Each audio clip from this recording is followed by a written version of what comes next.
Last Rites, no idea what number it is. Look below the video. Give us a subscribe. There's a few people here already. Cheers for hanging out. Got Hank. Sorry I am late. I've had to restart fucking everything. So yeah, no worries. And it's been my fault scheduling all that stuff. I'm sweaty. I'm depressed. I'm not drinking because it's giving me issues the next day. So we're on water. And Jamie Dykes is going to drop on as well, but it's taken a while to schedule this, and everyone's busy. But we've got Travis Lipski today. His links are all in the description, so go check out all that stuff. I've got his link tree down there, so you can check out filmography, YouTube. We've got links to dog art films, all that stuff. We'll talk about that probably. Who cares what we'll talk about, right? But I'll just bring him on now because it's easy, I suppose. It's Travis. How are we doing? Good. How's it going? Yeah, nice. Thanks for jumping on. I know we've had a bit of back and forth for a while, and it always seems that I notice DMs. Yeah, when I'm got no sleep or I'm coming back from a gig. So my scheduling is sometimes out of fucking control as well. So thanks for. Yeah, it was good. I jumped on it when you said you could do today. I thought, yeah, let's do it. Yeah, I tried to work, but I tried to fill it, but the Lord had other plans. Yeah. I hear that. So what are you doing? So I guess I saw you do some. You had the traveling stand up in the summer. So you had the van with the setup, right? I had like a RV, a pull behind trailer, big pull down door. Yeah, that was a fun attempt to do something. My idea was it was going to snowball into kind of like a traveling circus. That would be my ideal life, but it didn't happen. There's not too many people who just want to live on the road and perform. It's hard to convince anyone else of your fucking crazy ideas, and I can be quite flexible. I can move around, but to convince anyone else to come with you is difficult sometimes. Right, and sometimes it's hard to understand. Yeah, for sure. But no, you've got to try. Along with everyone, give up your stability. But I need a little bit of stability, but I'm pretty flexible. So I'm just making decisions based on what I want to do in terms of like comedy or whatnot. I'm going to move where the best place is. And I'll deal with the rest of my life as best as I can, which means I'll be permanently tired and fucking whatever. But you got to try. I think you've got to try properly. If you're not trying, you're stopped. And what's the point? Yeah. Well, there's some show, I forgot the name of it, but it's basically the apocalypse, but then there's this traveling band of entertainers. And I think that's probably where I would fall in. Once all the death kind of stabilized and they're just picking people off slowly, I could see just wanting to put on a show from town to town. That sounds pretty good. I'm going to try. Yeah, the next year for me, I'm sick of doing. I'm pretty in the gutter still with comedy over here, but I'm just trying to poke my head out of it. So the next year for me, I'm going to do independent stuff. I'm trying to put on a show with another comic, and we're going to do that for a year. Hopefully, take it to different festivals. Do what we can. It'll be scraping by, but that's the plan for the next year. I'm sick of doing shit gigs for people I don't want to do gigs for. So I think we're just going to try and do for a lot of it, do my own thing and try and get some crappy. I'll do a stag night. I don't know what do you guys call it there? The party before you get married. The bachelor party. Bachelor party, of course it is.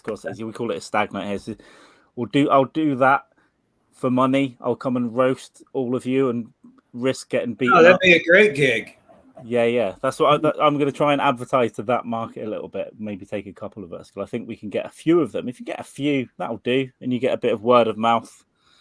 And risk getting your head kicked in round by the bins when someone doesn't take a joke too well on a stag night because they don't know what a roast is. I don't know how that would work over here. I think people take marriage way too seriously. I don't. That's why I've been married 3 times. It's a fun. Well, it's commitment in itself to keep going back. Yeah, well, I rationalized the second one because I didn't really want to marry the first one. And so I thought, well, I like this one. Why don't we try this out? So that's what happened there. And then the last time I thought it was dying, so I figured, fuck it. When you lived. Because of Social Security, there's some like she could cash in $1,200 a month or something if I kick. Turns out you don't have to get married to do that. You can just assign it. You can assign it to your dog, I think. There's no marriage required. Oh, yeah, you live and learn. What state are you in? Currently Florida. Florida, yeah. Okay, of course, yeah. You mentioned something the other day. I've been there. I've been to Miami, and I've been to somewhere near Tampa years ago. That was for work when I was doing a real thing, which I've now stopped. So I've seen a little bit of Florida, but that's probably not real Florida anyway. So, well, there's all different kinds of Florida. It's like I don't know, like New York City isn't New York State, and so on. It's like Miami isn't Florida. Miami is like a really clean Los Angeles or West Hollywood or something. I like it. Of course, I haven't been down there in the summer when it gets a little chaotic. This last summer, I guess they had curfews and lots of shit going on. But I think I went there. I went there at almost at hurricane season. Like it was getting quiet. It was raining quite a bit. Yeah, I mean, I think the hurricanes are just, most of them end up on that west side or the Gulf side, and you just take your chances, just like, earthquakes or whatever. This one was pretty bad, I guess, but yeah, it went right over us. But by the time it hit us, it was dissipated to a tropical storm, which is like a degree of, 10-mile-an-hour wind. So 10 miles more, it would have been a Category 1 still. But it was pretty interesting, but not so bad here. Yeah, that's good. I've experienced the tail of one. I was in New York that same trip actually, and we had a tail of one hitting, but I was just I just stayed in the fucking room until it finished. Yeah. And then in Miami, it was just maybe a tropical storm. It was an end of something. We got a bit of rain, bit of wind. But obviously seeing the footage from this one, I haven't seen too much, but it's fucking terrifying, man. Especially there's a lot of wooden houses in the States as well, and they just float down the stream, right? Oh, yeah. Yeah. Well, I mean, I'm kind of a fan of extreme weather, and I've always been disappointed. Like I left California in, was it 1989, I think, was whatever the big earthquake they had in San Francisco. It might have been I think it was 89, whatever it was. I just left California, and when that thing hit, and I was always just missing big storms and big catastrophic events. I don't know why I'm drawn to them, but not in like a morbid way, but I don't know. I think I'm a adrenaline junkie. Yeah. And I think that's part of it. I like, I pitched in fighting forest fires as a teenager that wandered in off the street, literally, and joined a volunteer crew to put out the fires in the hills. Yeah, I've become a real pussy. But I think when I was younger, I would have been down. I would have been thinking it's cool to drive alongside a storm and stuff. I get the appeal. I kind of like to see it in person. Yeah, I don't really want to feel it, and I'm feeling weaker, and I'm just I don't know. I'm a bit scared of that stuff now, but it's fucking amazing though. Yeah, seeing it on camera looks pretty cool in a way. Right. Yeah. No, it was pretty crazy for a little bit, but what was the point? Oh, my point I was going to get to was I feel like all these catastrophes are just are great for the economy. Sincerely, not just a joke. I know when I was in Illinois, a tornado hit in a city close by, real small, like kind of shitty town in Midwest and man, everybody got a new house. People are getting new cars. You know, the hotels were full when they would normally be empty because of all the workers in town. And then all the stores would kind of have a slow time. We're having a boom because they were selling all the supplies for all the people from out of town and to rebuild. And you're selling furniture, electronics, mattresses, everything. It's just a big economic boom. I almost think they do it on purpose. The weather gods. weather. Yeah, they could. I never thought about it like that. China can make it rain in China. Why can't California, the United States, make it rain in drought-stricken areas? Yeah, we can sell another 20,000 TVs. Just wipe out a community. So yeah, it's a booming economy unless everything's gone. I guess losing everything is traumatic to the average person, right?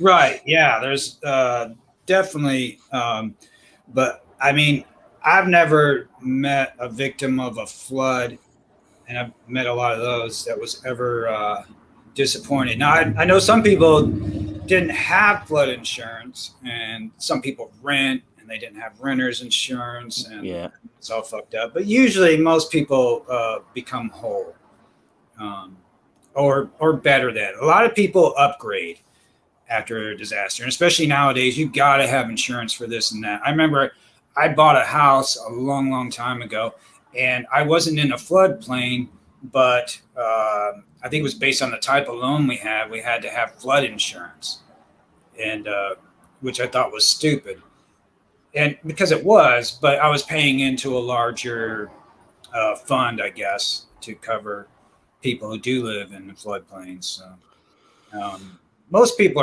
are taken whole, and then you know, there was one guy that died in that tornado I was talking about, and that was the guy trying to get the cool footage, and he just waited a little bit too long before he took cover and got wiped out. It's dice you roll, though, isn't it? You're gonna, if you want that really good footage, you're risking getting a sign through your head or whatever, however he died, like a yeah. You know, a toothpick flying through the air. That's what will get you. I'm gonna bring good buddy Jamie Dykes on here as well. He's probably got something to say. There we go. This is it for now. No other surprises. Hey Lipski, how's it going? Okay. Hey, how are you?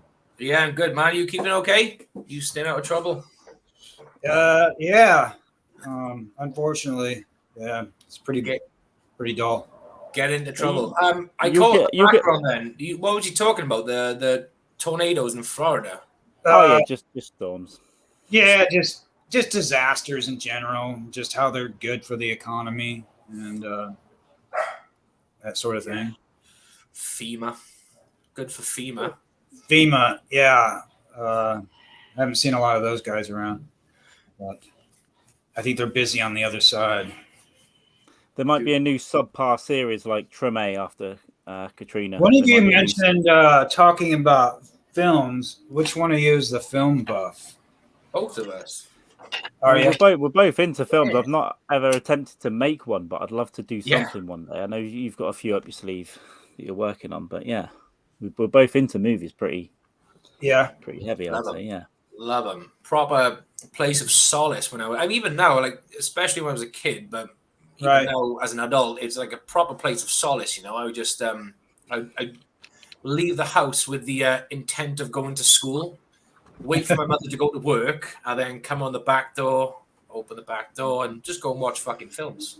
Oh, that's great, because that's exactly. I mean, I remember hiding behind a canoe, waiting for my mom to leave, and like, she's late. Why did she leave? Yeah, but yeah, I ditched school. That was like 13 years old. Yeah, about the same. Yeah. Yeah, gave it up for good around 15 or so. I think it's like a rite of passage, yeah. Ditching school when you're younger. It's but there was always groups of friends that I had that would ditch school, and there was groups of friends that didn't. Yeah. But I'm closer now to the ones that didn't ditch school. The ones that did ditch school a lot, like literally, they are. Like they're here, they exist, but they just like completely fucking deep in booze and drugs. It's fucking yeah. All the people I came up with, they're either dead, or in and out of jail and just kind of miserable, no good fucks. I hung out with people older than me, so again, anybody who wants to have like a wisecracking 14-year-old tagging along, that's an adult, it's probably suspect. I had a good range as well. I had friends that were like mid-20s when I was 16 and stuff as well. Sort of a big range, and we'd get the booze. You can get the beer easy. All that do crazy shit to impress them, I guess. Like it's crazy shit. Like look at it. Good times. Yeah, well, the guy I'm thinking of that I used to hang out and that used to get us beer, he's dead now. He died at like 28 or something. Yeah, he's like, I think he drove into a tree or something. So I think that was always on the cards. But we had a nice time, taking his mum's car out at 1 a.m. after a few beers. So it could have been us as well. But so you've got to have a character. Yeah. Well, you gotta have. Cool. We used to have like a couple of older people in our ranks as well, because me and the boys used to just decide, right, we're going to go camping. But camping was never camping. It was basically a group of boys walking around until 6, 7 in the morning, finding like a tree to sit under to drink cheap cider. But then we made friends with this guy he must have been like 10, 15 years older than us. He was pushing trolleys in a supermarket.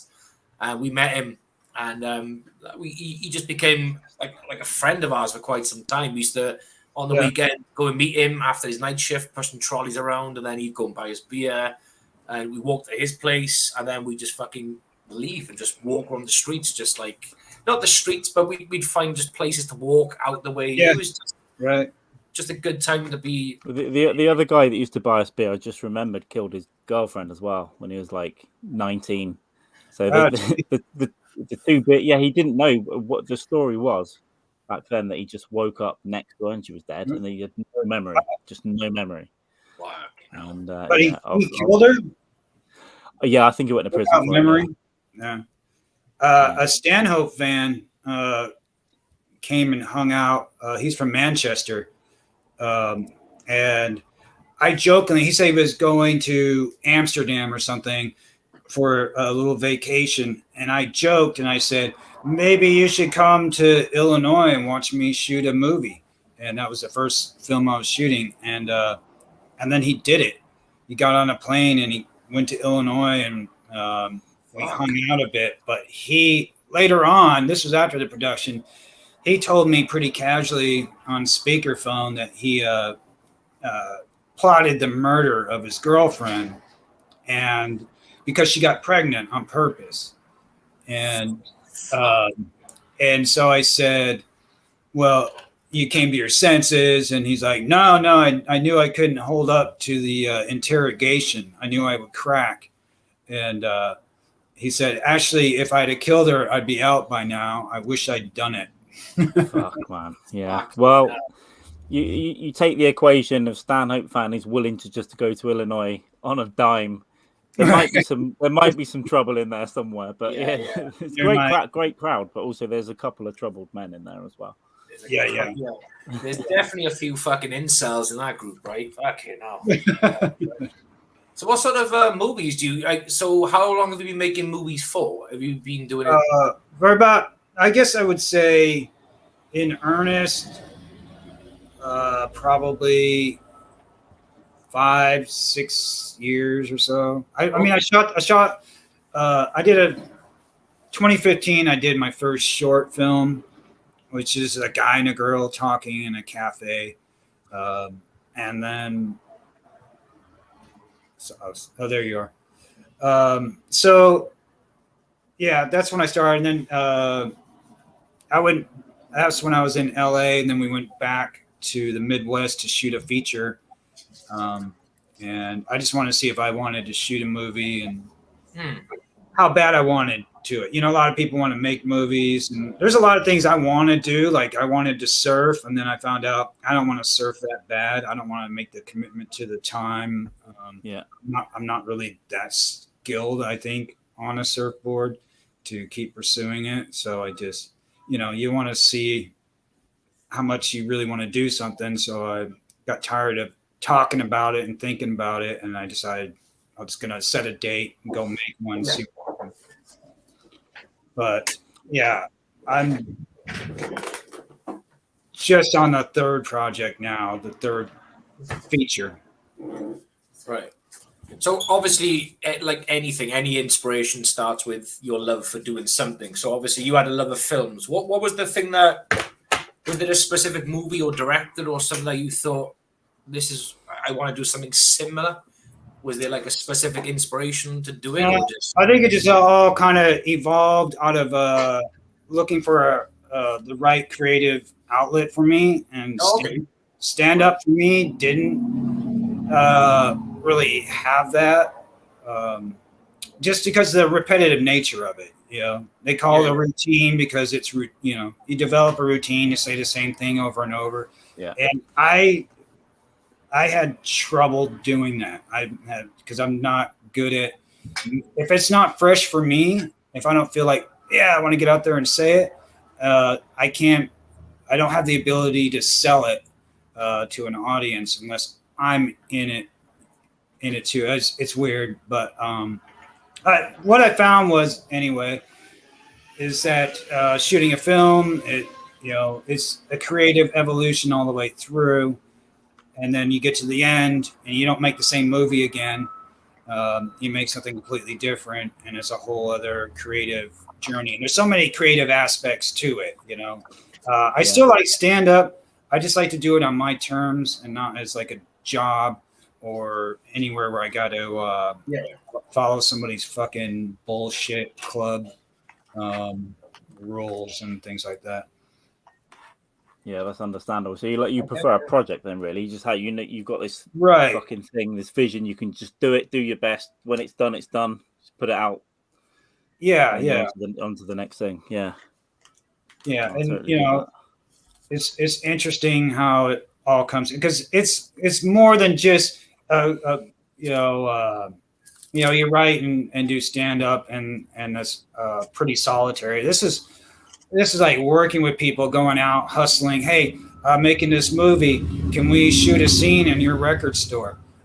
That kind of thing. You're just talking to different people, and then they're telling you stories, and like, oh, I knew a guy, or I was in this one thing, or my music was in there, or whatever, or they shot something else here. And then so you start to just get to know a lot of people that way, and not for any real benefit other than they're letting me shoot there, but it's just, I think it's a challenge. It's like if there was a show where they just challenge people to go out and make a movie, it would probably be a pretty popular show. It's like, it's a great idea.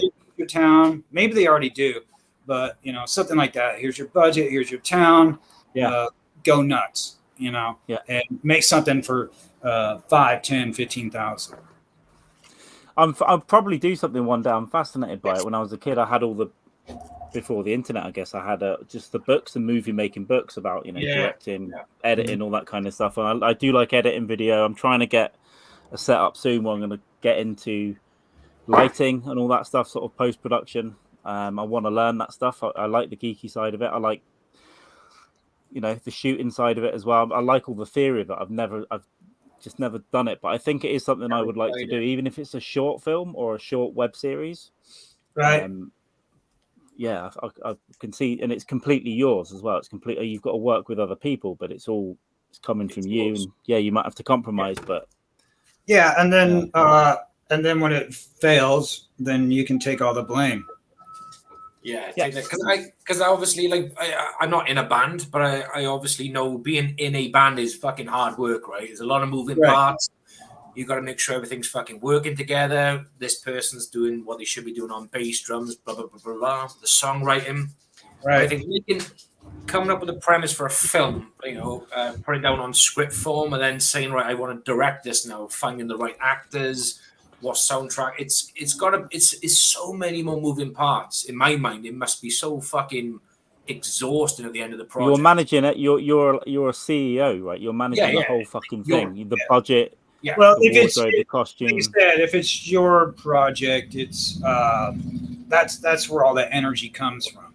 Because Yeah. I found with 18 hours days, I was killing myself. I was drinking, not drinking. I was just consuming energy drinks and chain smoking and barely eating. You know, just enough. You know, and a lot of just like protein bar shit that really isn't that good for you. Yeah.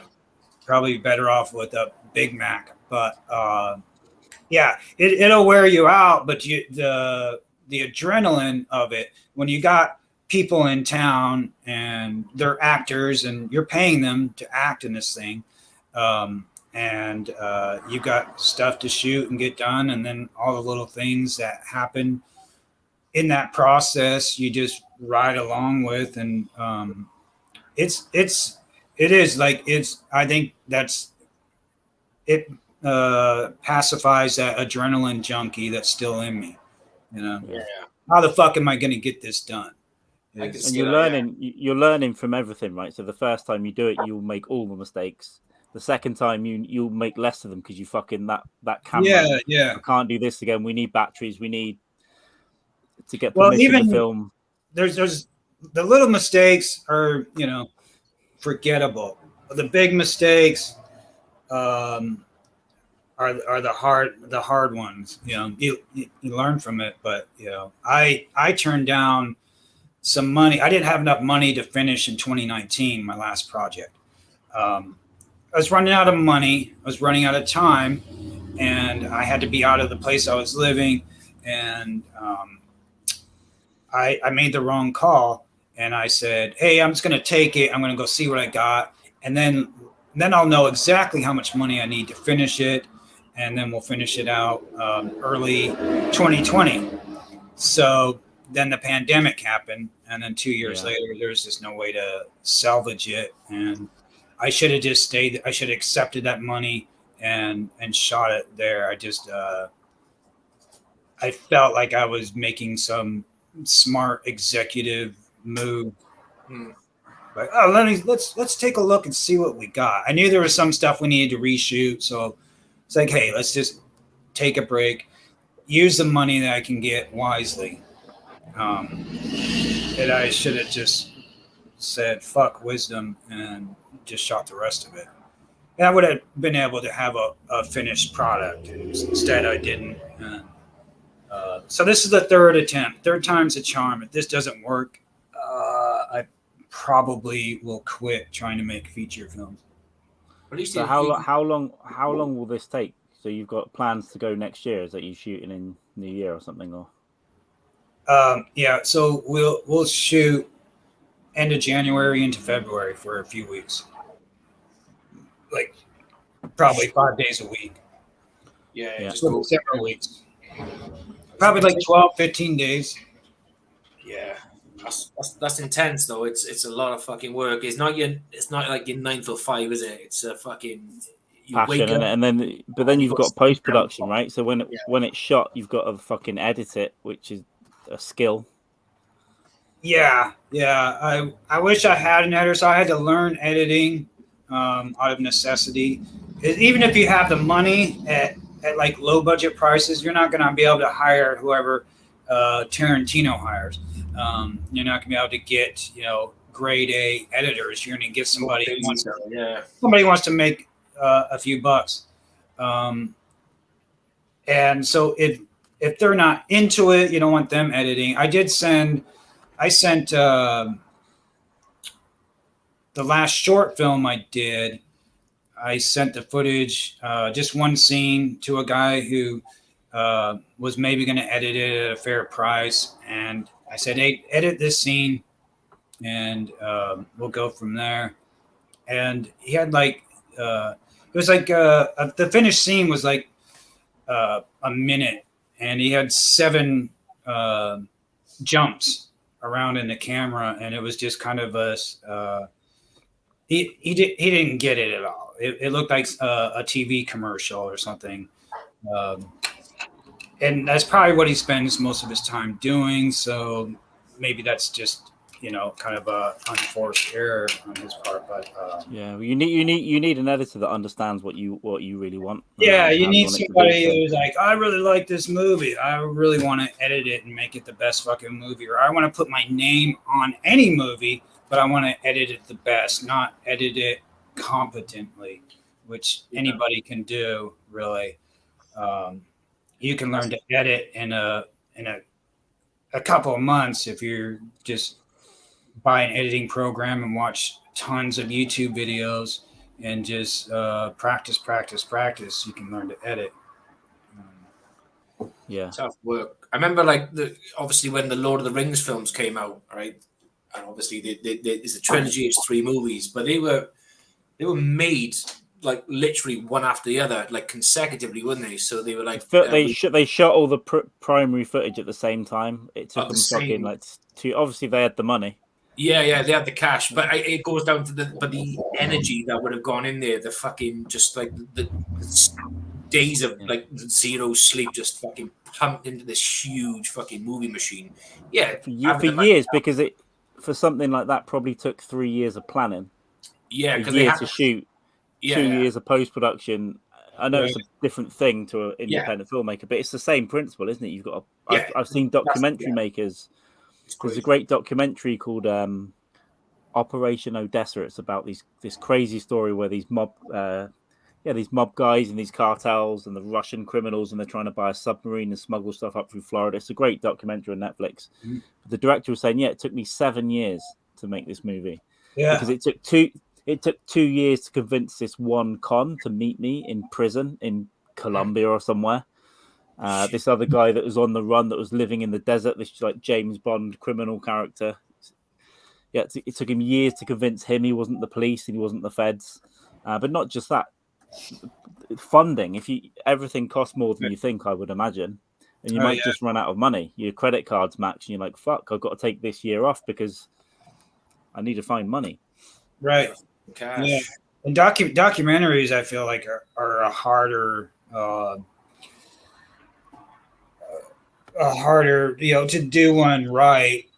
There's a lot of bad ones out there. I saw one recently, and shit, I can't remember the name of it, but it was done really well. But documentaries, you got to have so much footage. You got to have tons of footage. There's tons of research. And I don't know anything that I'm that interested in that I would want to do, but that could change a week from now. Right now, I don't know. I don't know if I would ever do. There's a program. I don't know if you're aware of this guy, Richard Attenborough.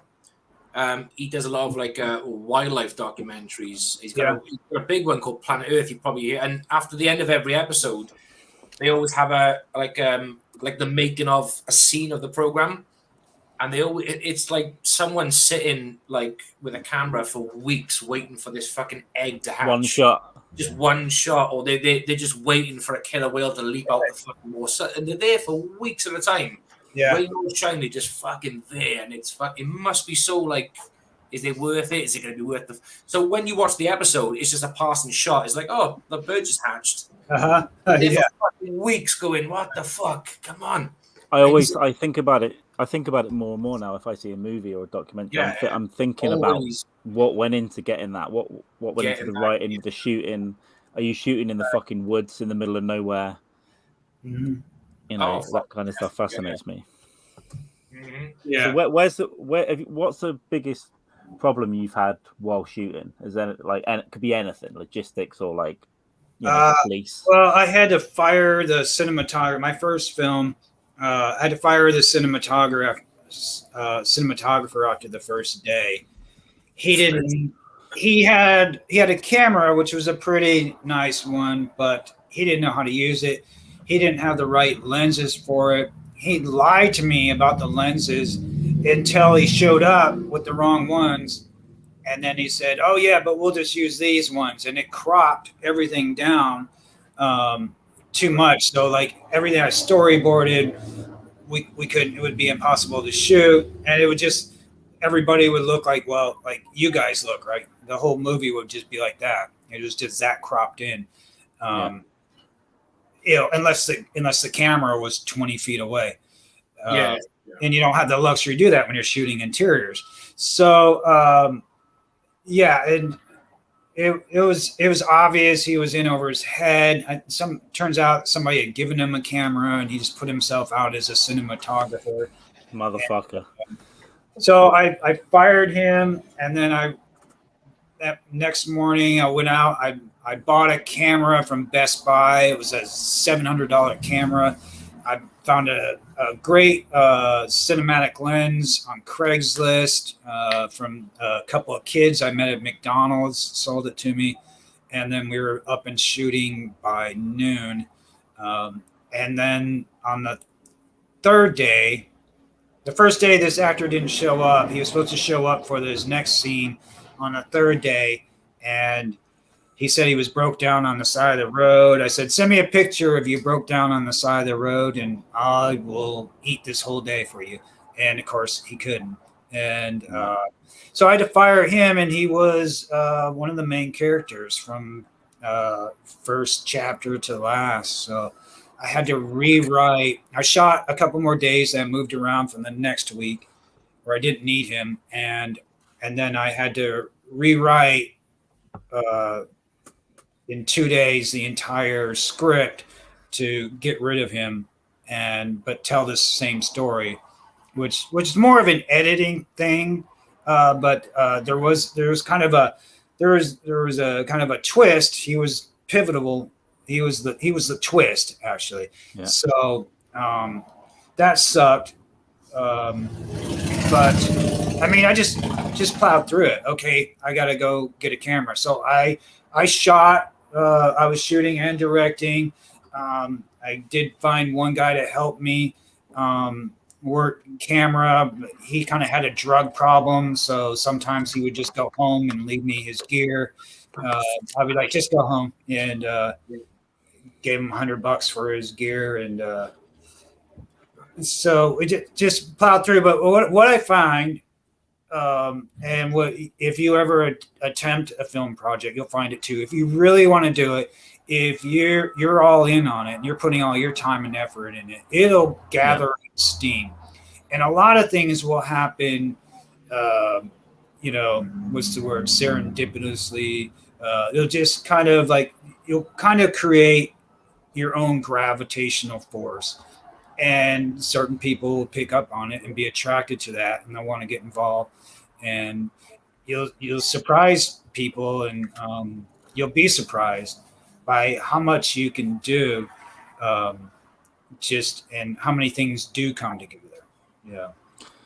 If you just finding the lens in McDonald's, man, it's just you finding it at the right time. Well, I mean, just going out and getting locations and those things again, or getting somebody's car. When I shot a TV pilot with Jeff from the Unbookables in Seattle, and I helped him produce it. And I went out and I was Craigslist, an ad for cars. I want to put a cool car in there. I don't want to have a fucking Hyundai or a Yugo. Remember Yugos? Yeah. But I wanted to have a cool car in it, and for this character, this lunkhead, so I want to have like an old beat up Camaro. And I found this guy, and he's like, just take it. I loaded it up on a trailer. I didn't give him anything for it. He just trusted me with his car, and I took it for a week, and we shot scenes with it. So it's just things like that. It's fun, and things will come together. You may not get the film you wanted to make made because of the money is the biggest thing always, but you can make something for sure. Yeah, and that's the important thing for me with anything, right? If you're doing something and anyone criticizing you would never get off their fucking ass to even try and start, but finishing something, anything like that, is impressive to me anyway. Yeah, it's a very long process. The quality can be put to one side. I've finished, and maybe next time it's going to be better. I'm going to learn from this. But you still got to be proud of finishing anything, I think, because most things get started and never finished. Right. Yep. Yeah. Well, I mean, I would say that, you go for, everything I do, I want the best acting. So I don't give a shit about, tweaking the light, and so I'm not going to hire a light guy, Yeah. I'll hire somebody to run camera, somebody to hold the boom mic. And the most important thing to me is the acting. I need a pretty good picture. I need pretty good sound. And then I need really good acting. Because the audience doesn't give a fuck. The audience doesn't go, what is that 4K? Yeah. No, it's not 4K. Nobody gives a shit about 4K. Well, that's one of the basic other people in the industry, but and people who don't do anything, people like you said, who don't try but knock others. Yeah. You're like, well, if I did, well, this is what happens when you just try. So yeah, like I said, I'm gonna close that window. Lamppost. Racetrack. Gang. Sounds like Sons of Anarchy are coming. Silverstone down there. That's a loud fucking ass bike, man. Yeah, it's like Mad Max around here sometimes. It's fucking nuts. I mean, because this is Daytona Beach is an event town, and so it only survives by having. Coming up is Biketober, where every fucking on a Harley comes into fucking town, and we're talking like a couple 100,000 bikers, and every one of them has to now they have these speakers, these sound systems that are they're almost more offensive than the sound of the motorcycle, and they're all playing their favorite bullshit top 40 music. It's just awful. It's kind of like a psyop, just trying to live your life. Because I'm right on the main drag in Daytona Beach. It's called the A1A, and it runs all the way down to Miami. And it's just, the strip. Didn't Vanilla Ice rap about the A1A? I'm sure that was in a Vanilla Ice tune. I don't know. He's flipping houses in Florida, last I heard. Well, yeah, I heard he went selling surfboards originally. After what he's doing. Yeah, he had some remodeling show. In fact, I saw some advertisements. Amazing stuff. Cult hero, in my opinion. I don't care. But yeah, I've just checked out where Daytona is. So it's kind of north, on sort of the northeast, I guess, ish. Yeah. South of Jacksonville. Yeah. Yeah, south of Jacksonville. Yeah. There we go.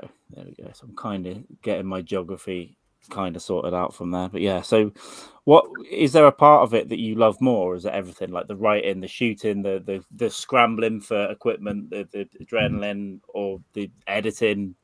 Well, the absolute best is the actual production.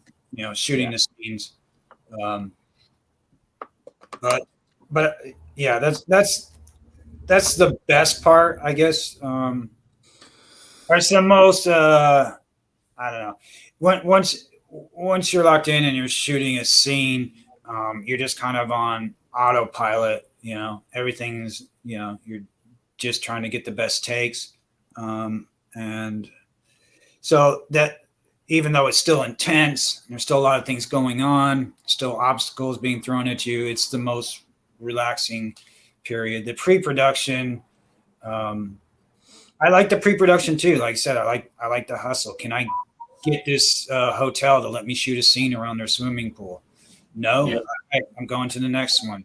And so it's kind of that, don't take no for an answer, or just take that no and go somewhere else, take it a yes. So yeah, the hustle of it all. You keep busy. You don't think about. You're not looking at the news or what Trump or fucking who's your guy over there? It was Boris Johnson. Now it's a woman. I call them Borat Johnson.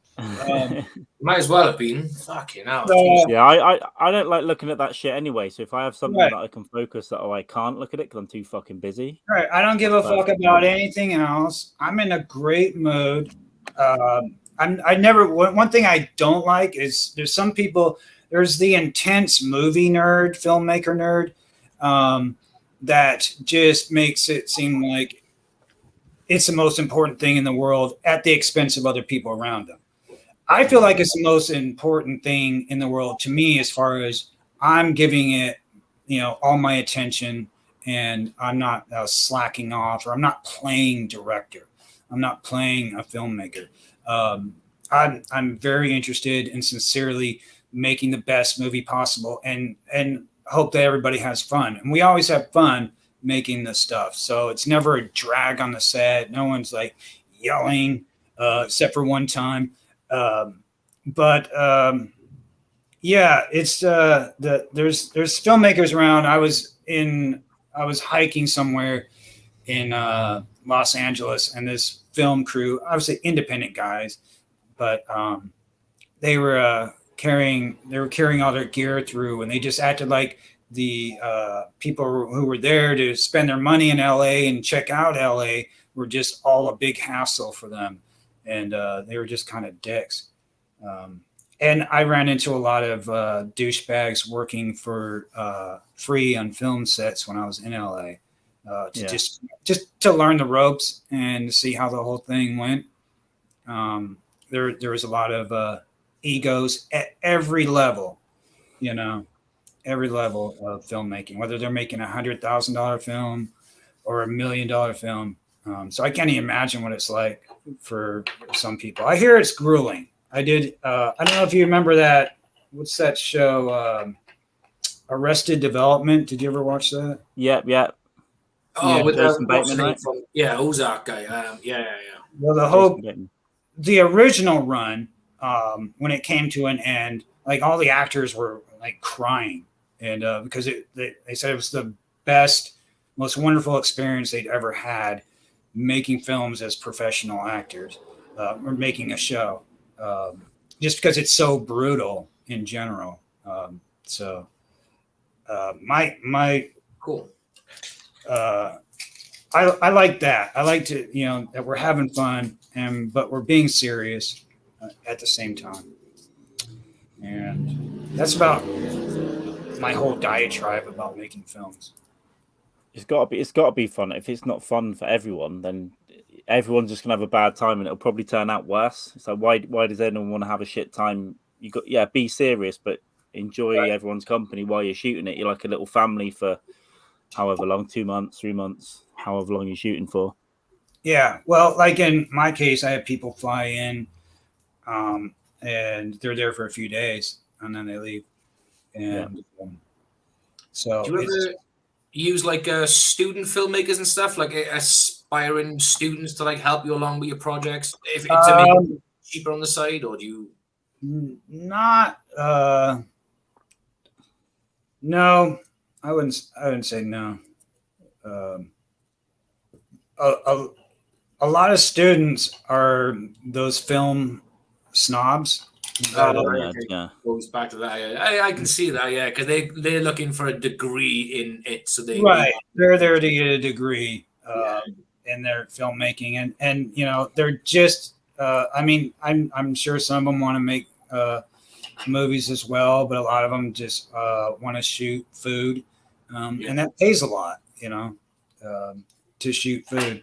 I'm not a technical filmmaker, so I don't get hung up on the latest, greatest, whatever camera gear, that sort of thing. And then I find that the most experienced actors are the best actors, even though they're not famous. But the ones with the most talent are the nicest. Yeah.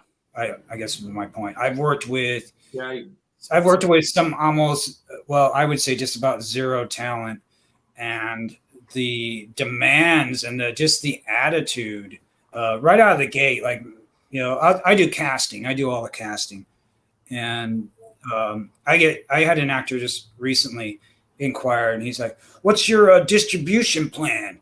And all this, "What's your budget?" And I'm sorry, are you an actor? Are you a co-producer? what fucking role are you playing? And if you give me 50 grand to produce it, you can ask that question.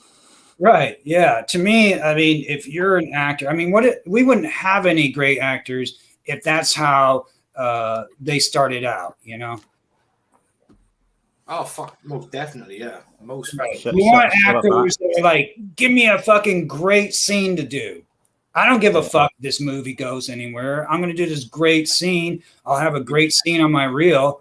And that's what they're interested in. That's what I'm looking for. And then, so a lot of times you just got to weed through a lot of that shit. For sure, but the more experienced actor, and like I said, you know, even though they're still doing their regular job, they're not living off their acting salary. They're very humble, helpful with the other cast. Very cool. So that's fun to work with people who have talent for acting that are so cool. I have zero talent for acting. I can barely handle this. I feel a little bit too much pressure. But trying to be another character, and that's just something that's a real talent for sure. It is, and I always pretend as a kid, right? I mean, I pretended to be Axel Foley as a kid. Obviously, I can't really do that, but yeah, I thought I was everyone, Arnie, everyone. You can act out in my mind, but yeah, I do think about that now when I watch stuff as well. I was like, could I do that? 17 times and do all your dialogue this way? Right. A lot of movies are shot. We'll do all this way. We'll do all this way. We'll do the wide shots and that kind of shit.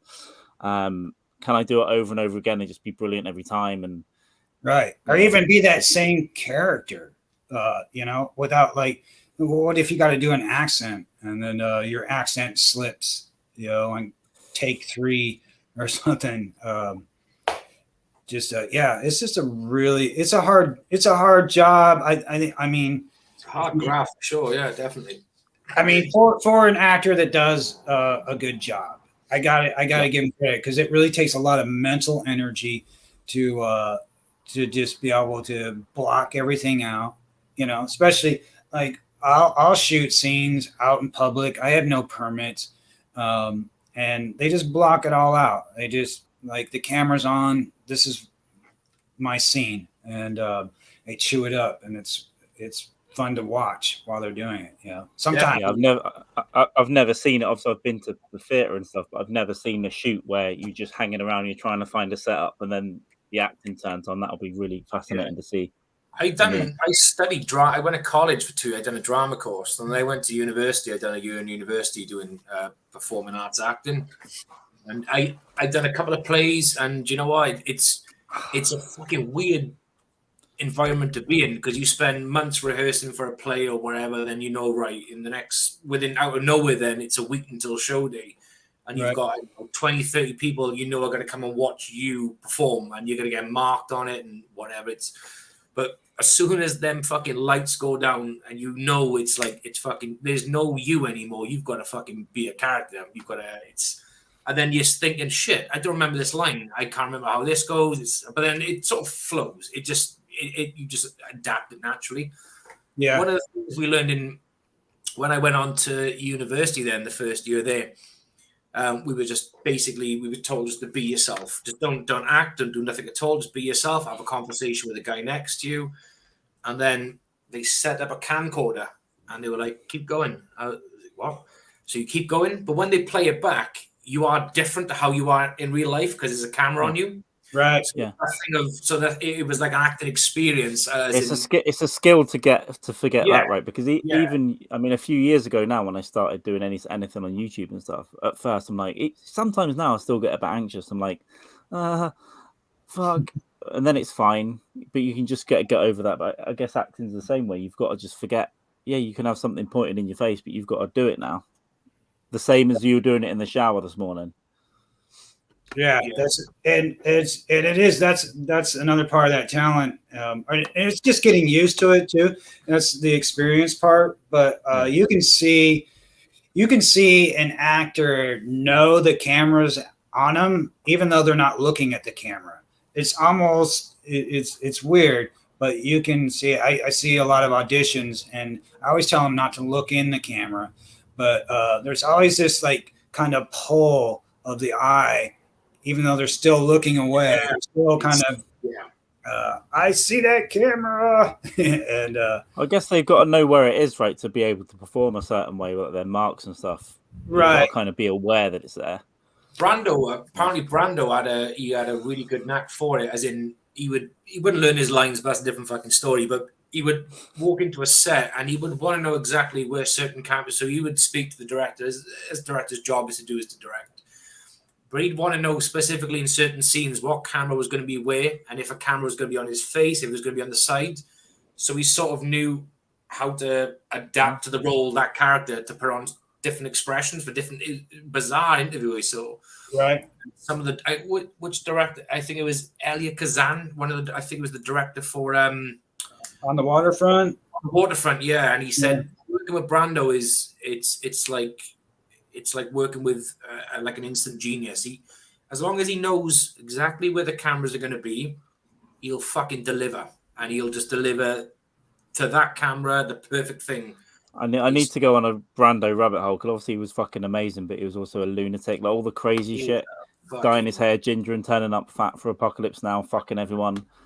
You know, the Superman. I think the Superman shots. I think that was from a rehearsal, and he charged him $1 million. The story I heard was that then they go, "Can we come back for shoots?" And he's like, "Pay me another $1 million to come back." But absolute gangster. But obviously, it's one of the most talented humans ever.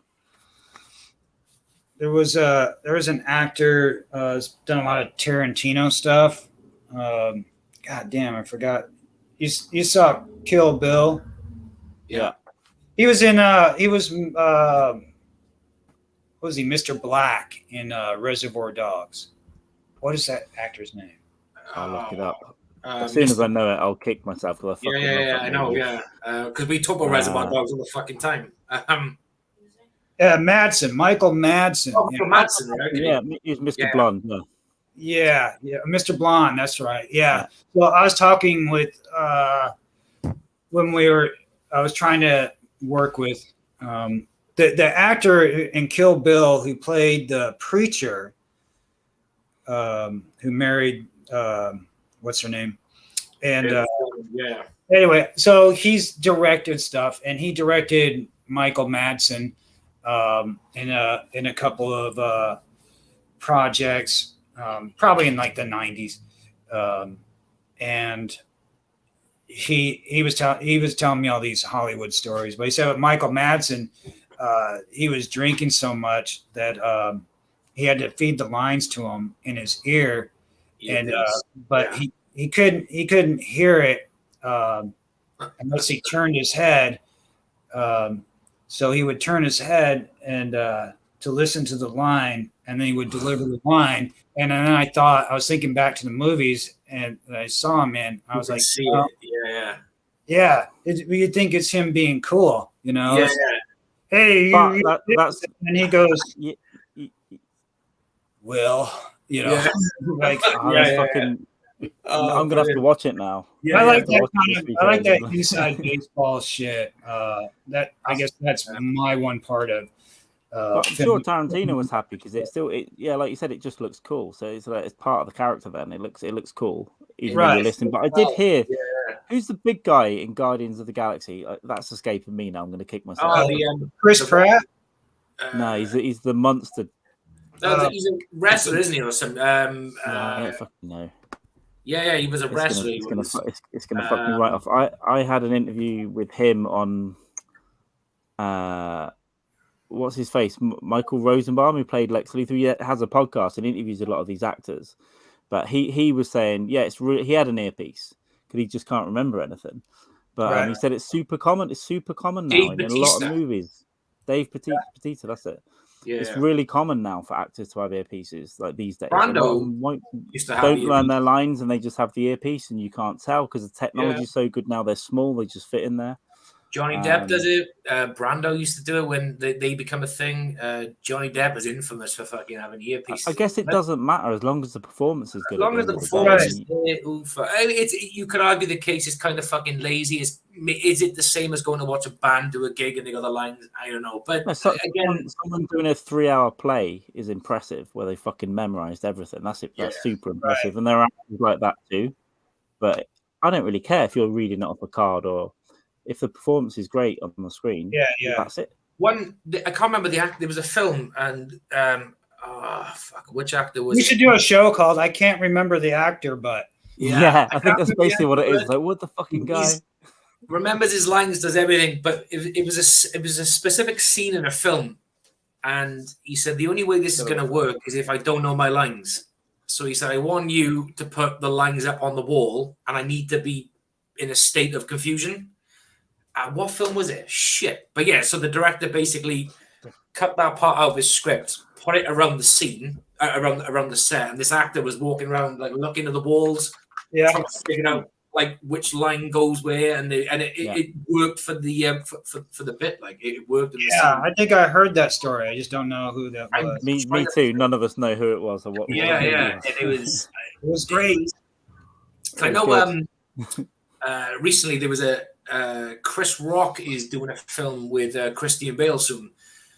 And I was reading an article where Christian Bale said, me and Chris Rock, we had a right blast. But it got to a point where I had to say to Chris, he said, Chris Rock, I love you. You're funny. We can talk all the time, but I need to cut off. That's what I used to say to Andrus. I can't be with you with Andrus. Because Andrus is just constantly churning out shit. And I remember we were doing a show, might have been St. Louis or something, and I'm nervous as fuck trying to remember my shit, and he's in my ear cracking me up, and then I go, I love you, but you got to get the fuck away from me, because I'm just going to be thinking about what you said, and I'll probably just go up there and do your material or something. That was Christian Bale's point. He just said it's fucking. He said it's exhausting. I'm laughing at Chris Rock, and I'm like trying to figure out my character. He's just like Chris. But Bale's the real deal as well. He probably wants to get super fucking serious right before the shoot. Right, get right in there. Christian Bale's probably up there with like Marlon Brando for that kind of type of acting, right? I think he's pure like method, isn't it? Well, you know who else? Who's the guy who just retired? That did There Will Be Blood. Daniel Day-Lewis. Yeah. Wild man. Yeah. And just for him to walk away, I mean, I think he probably will never act again. I don't know. He said he wasn't, and just that methodical genius kind of thing, you know. He caught pneumonia in New York, didn't he? When they were filming Gangs in New York, he wouldn't wear, and it was in the winter as well, and he caught pneumonia because he was walking around wearing what they wore in fucking wherever that film was based. I mean, there's definitely a crossover with mental illness with genius, right? And I think that's where a lot of those method guys, they're fucking crazy, but they produce such brilliant. You got to get crazy to get that level, you know. So I still respect it, you know. It's like letting something kill you, you know. There's a famous story with the film The Marathon Man with Dustin Hoffman and who's the English Laurence Olivier. So Dustin Hoffman basically went for a jog, and he kept coming back, and he purposely went out for a jog on this one scene to burn himself out. And Laurence Olivier was like, "My dear boy, what are you doing?" He said, "Well, I'm a method actor. I'm getting into the character. I need to be worked up." He said, "Couldn't you just try acting, my dear boy?" Right. So at that point, it was almost as if Laurence Olivier, and this is what Daniel Day-Lewis said in an interview, it was almost as if Laurence Olivier showed that he knew less about acting than Dustin Hoffman. And at that time, Dustin Hoffman was a new upcoming actor, you know. But it's just different. I think there are great actors that can just switch it on and off and they don't give a fuck. Definitely. And then there are the guys like this. I'm running a marathon just for this opening shot. Yeah, I'm sweating. I'm going to run 20. I'm going to run 20 miles. I mean, look at this from obviously Christian Bale from The fucking Machinist, right? That's wild. He went from that to Batman. So within 3 months, he had to go from that to quite chubby, and then slim down to get the test shots into the bat suit. Yeah, he just had to get fat because he couldn't healthily get in shape. He was just a fat guy. They squeezed him into the Batman suit for the shots for the studio. They went, "Yep, sign off," and then he got jacked. But just to do that, I want to do that once. Can I just like not be a mess once? Because I just have with the 6 months. Yeah, that's what I used to tell a good friend of mine. You know, I said, just do it. I said, you can always get fat again. You know, there's always the option to get fat again. It's like I tell people, like, if you want, quit drinking, you can always be a drunk again. You know, you don't like it. You know, I do like. I think self deprivation, like depriving yourself of things, is also kind of a high in a weird way. Yeah. You know, fighting off nicotine addiction is almost as much of a high as anything else. If you look at it that way, I guess. But yeah, I've been fasting several times a year. I worked up to like a 36-hour fast. I think that was the longest one. Yeah. And it is kind of it's a good reset for the body too. It's supposed to be a really good dietary thing to do every now and again. Yeah, you're right, for your body. If you intermittent fasting, a lot of athletes do. They'll have 6 hours of eating and 18 hours off. Right. I did. I tried 24 hours a few years ago, and do you know what? Yeah, it's hard, but once you do it for one day a week or something, when you get used to it, it also feels pretty good. Like you said, also mentally, it's like I feel good. Now, after that first 24 hours, it actually gets a little easier. I did have like green tea. I would have like 2 or 3 green teas in a day, just to keep that energy up a little bit. But other than that, nothing else. 2 people I worked with before, they were both Muslim. So watching them in the office through like Ramadan was pretty impressive, you know, because it'd be people like drinking coffee or having a snack around them, and they were just like, But isn't Ramadan the one where you just don't eat during the day and then you pig out at night? Yeah, but the way, because I that's pretty much what it is. But they can't even drink water through the daytime, so it's like fuck you.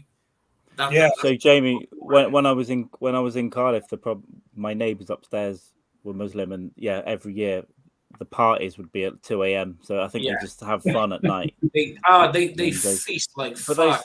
Listen, the reason I might have threatened to kill them through the ceiling once was because I caught them out. They were making all this noise, and then one day I just saw dominoes arrive. Like when the mother went out, the guys, I just saw dominoes arrive next door, and I was like, "You're not allowed that. Are you just going to leave it sitting around until it's nighttime? It's like 1 p.m." So yeah, that's why I got super mad. They're keeping me awake and then just eating dominoes anyway. So it's not dominoes. Do it right. Hell yeah! This one time she came into work after the family feast, and I think she was from Somalia, and her mum had made some Somalian, almost like pakoras type things. But oh my god, fucking beautiful food. So that's how cool she was. You know, she'd be like, I can't eat in the daytime, but my mum made these last night, and she brought them into work, and it was incredible food. I mean, the spices, the flavors in there. It was just like, can I eat this in front of you? She's like, yeah, I'm having more tonight. It's fine. It's like phenomenal food. Yeah, that's some good food, actually. They do a lot of I don't know, what is it, tapas? You know, it's just like little bites of different shit. Yeah, there's a lot of things. It's probably a good way to eat, really, to like graze. Yeah, a little bit when you need it, when you want it, instead of eating like 3 massive meals. Yeah, I'll eat what I call side dish night. You know, green beans, mashed potatoes, biscuit, just random shit. Basically, I have it's actually a poverty diet, but I call it side dish. You know, side dish. You can be some beans. You can be some stuffing, whatever.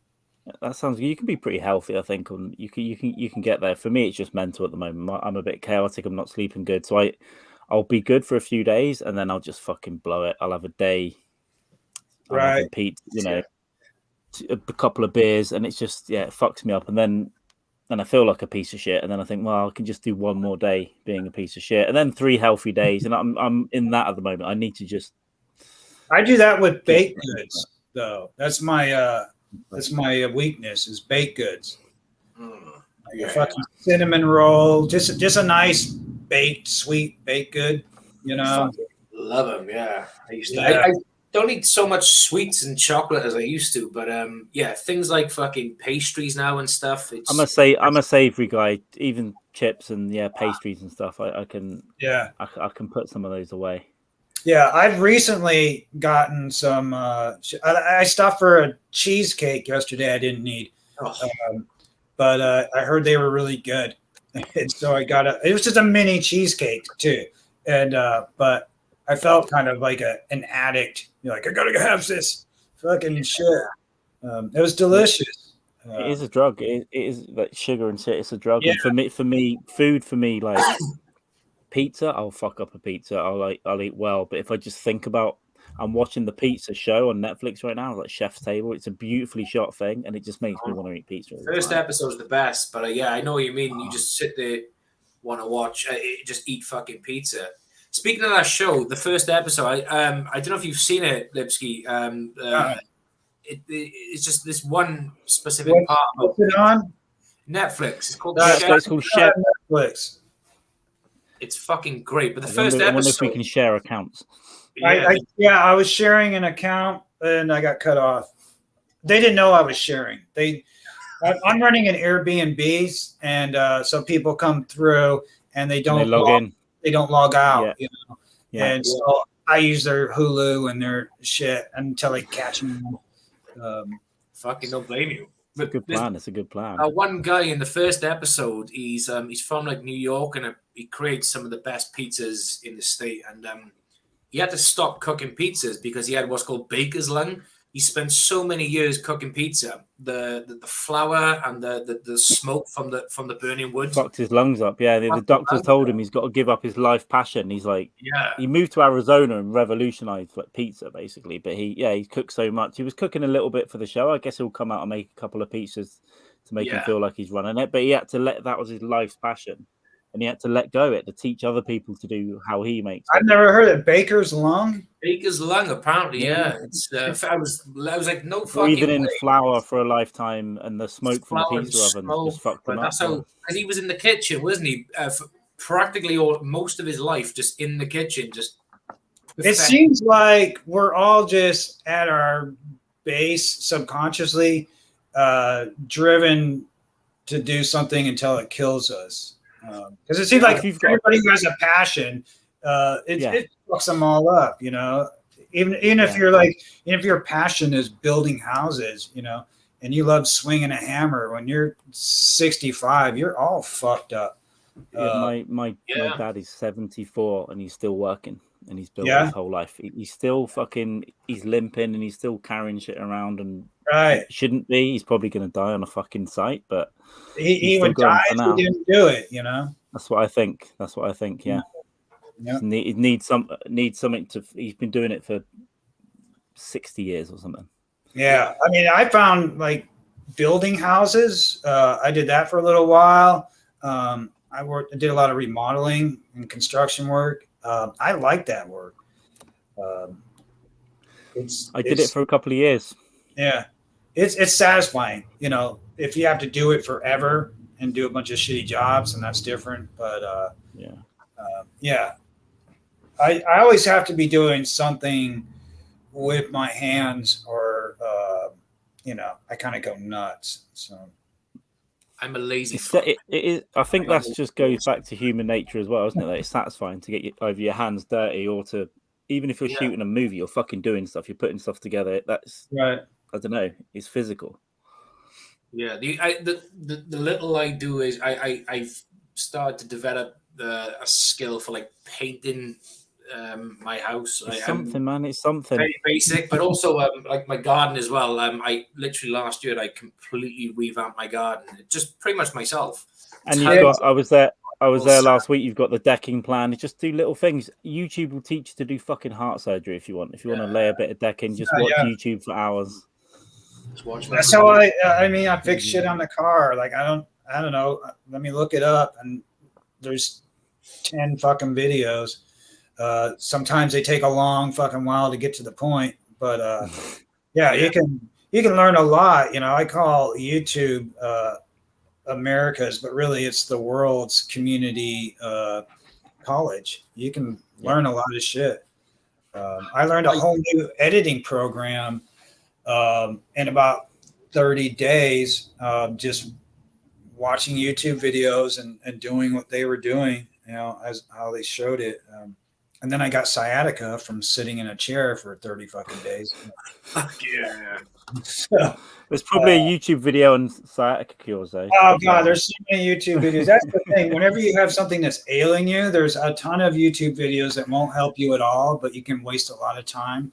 Apple cider vinegar. Yeah. Sore throat, try gargling boiled water. And if you Google it, you've got cancer. Yeah. So,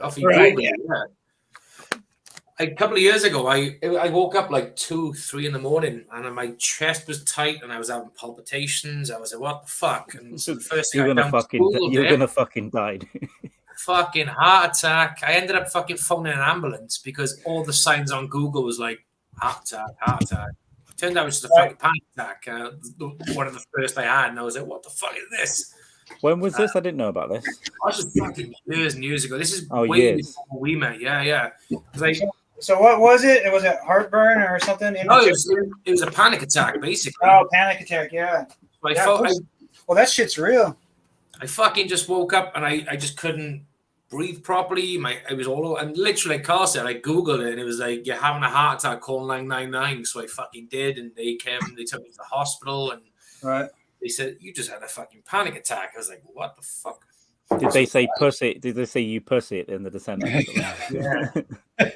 Fucking pussy. Do not resuscitate. They tattooed it on my chest. If he dies, DNR. No, but I haven't had a full one, but I've had little bits of it. But I've heard from people who really have them that you think you're fucking dying or the world's ending or something. It's just, you can't. It's physical. Like your heart's going.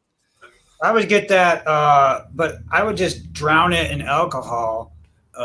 So I would get that before, when I first started in stand-up, and really for the first 3 years, I had to get so liquored up.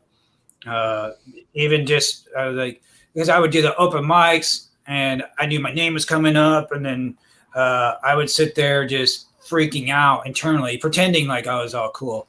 But internally, I was fucking dying. Like, I'm not going up. I'm not fucking going up. I know I'm not going to go up. I can't go up. I fucking, look at my cards and shit. And I would just keep drinking, and then I would fucking go up there, and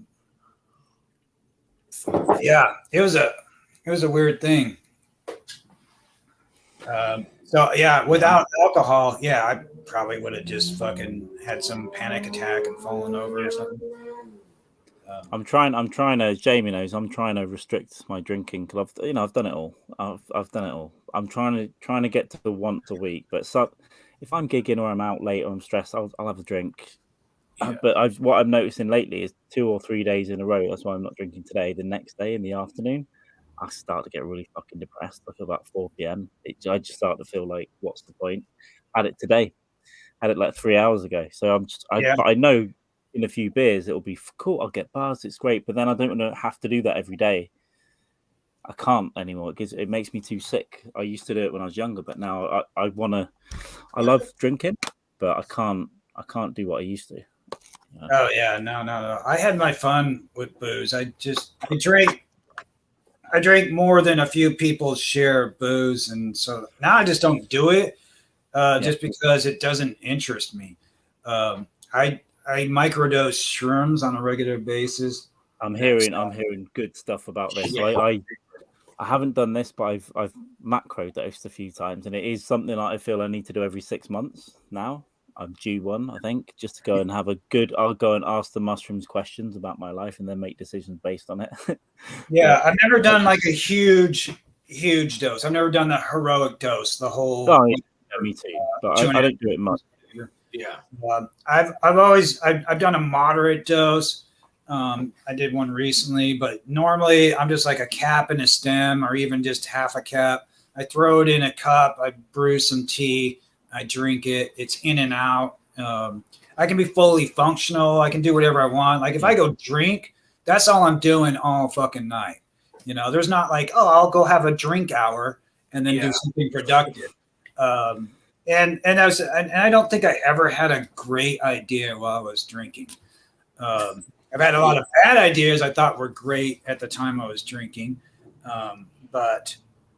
So if I had found hallucinogens earlier in my life, I think I would have been better off. Yeah, I need to get into them a lot more now. I want to get into a little bit of weed and some hallucinogens for me. Yeah, I do the edibles. I make my own.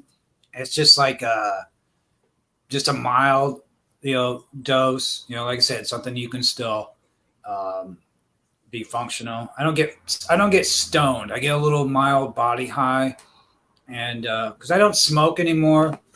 I don't drink alcohol, like I said, because I just don't see the point in it unless you're going to get fucked up, and I don't like to get fucked up. The last time I got drunk, where you start to like slur your words, and that was probably, I don't know, like 5 years ago.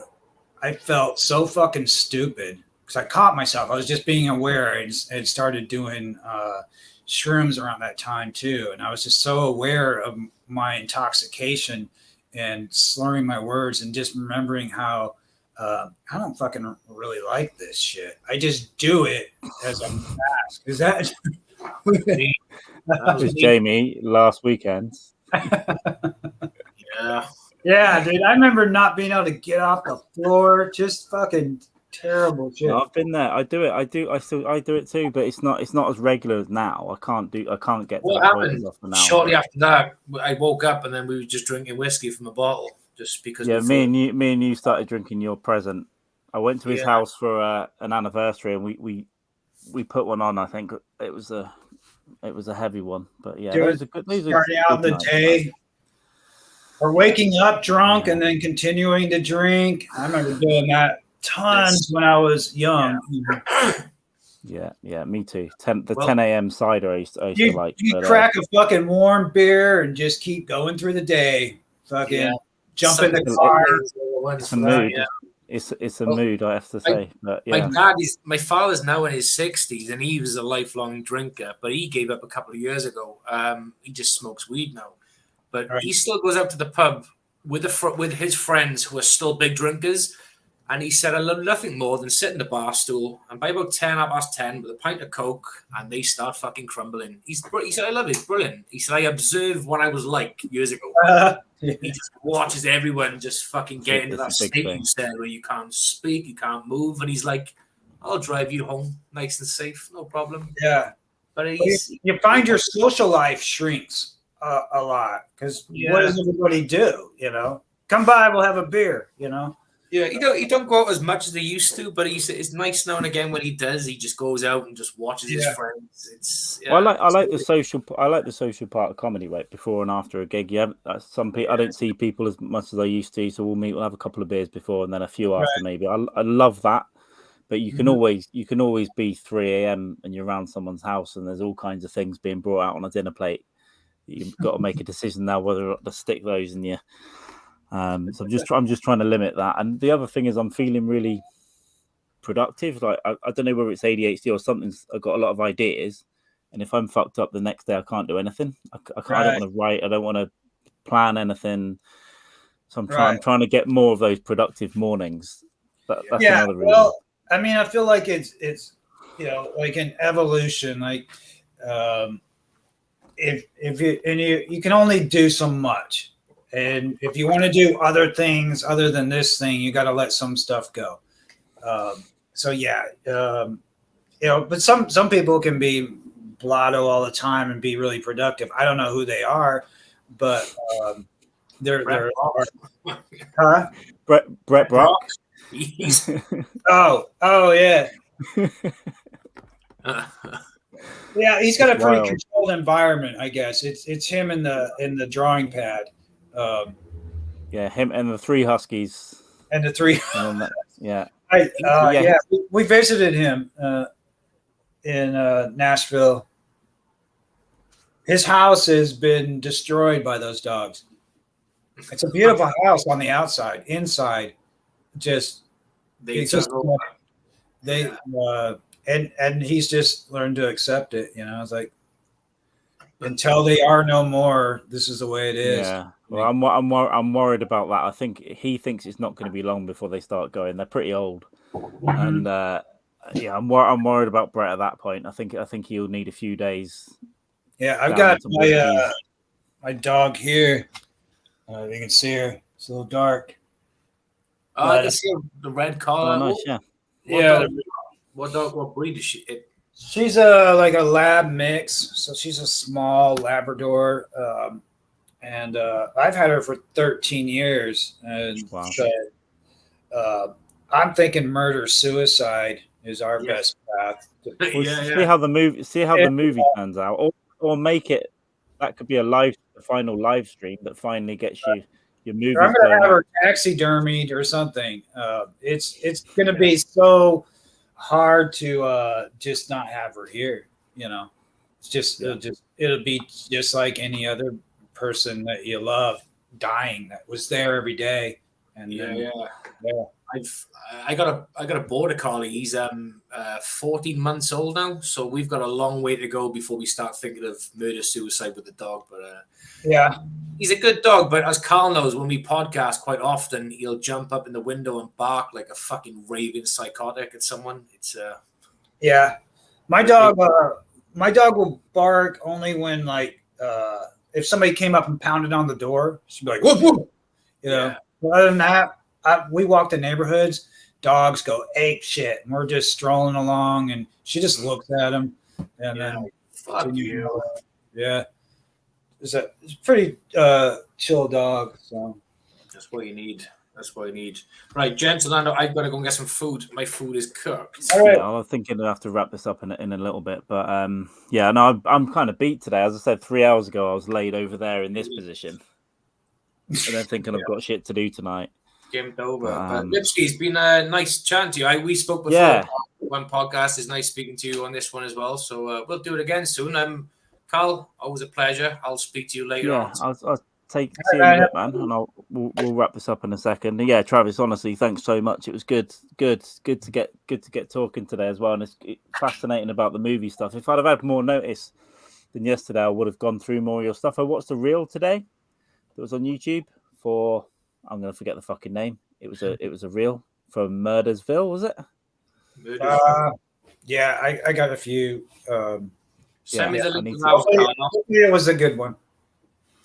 I just love those shots. I've got your link tree, so Travis's link tree is in the description for this. See you later, See you in a bit, James. And then so everyone check that out as well. And I'll definitely go down that rabbit hole. And I think I'm going to do something not next year because I kind of want to concentrate on the stand-up stuff, but maybe the year after I might try and film something. I've got this idea for a little mini web series thing, like short 12-minute things. Start small. I don't want to be committing to hours, and if that goes okay, then maybe down the line I'd think of trying to shoot a small, weird little dark, funny thing. I don't know. I kind of like dark comedy, but we'll see how it goes. But I'm a nerd in that I can sit on YouTube and learn software or editing techniques, not lighting on set, but you can do a little bit in post-production as well with the lighting, that kind of stuff. Right. Yeah. That appeals to me. So I think for me, I read a book and it was by the Polish brothers and about making independent film. It was like in the Declaration of Independent Filmmakers, something like that. But it's just about making independent films, how they did it. And I got to the part where they had the production, everybody was there, everything was in place, and their funding fell apart. And they didn't have any funding, and they just went ahead and acted, like it was going to work out anyhow.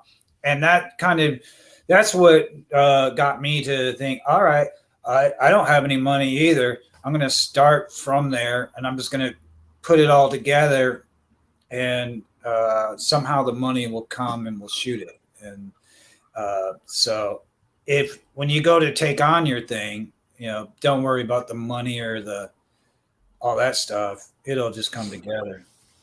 Just the declaration of independent filmmaking and insider's guide to making movies outside of Hollywood. That's nice. a great book. I'll add that to my. They made a great movie. Actually, I didn't even know at the time because my movie was Karaoke Nights. Well, they made a movie about karaoke, much better, and it's really funny. If you look them up, try to find it online. It's about a guy trying to win prize money traveling around. He's got a manager. It's very funny. Polish Brothers. Yeah, I'll check them out. I love independent stuff. I like people trying stuff outside the box anyway, in comedy and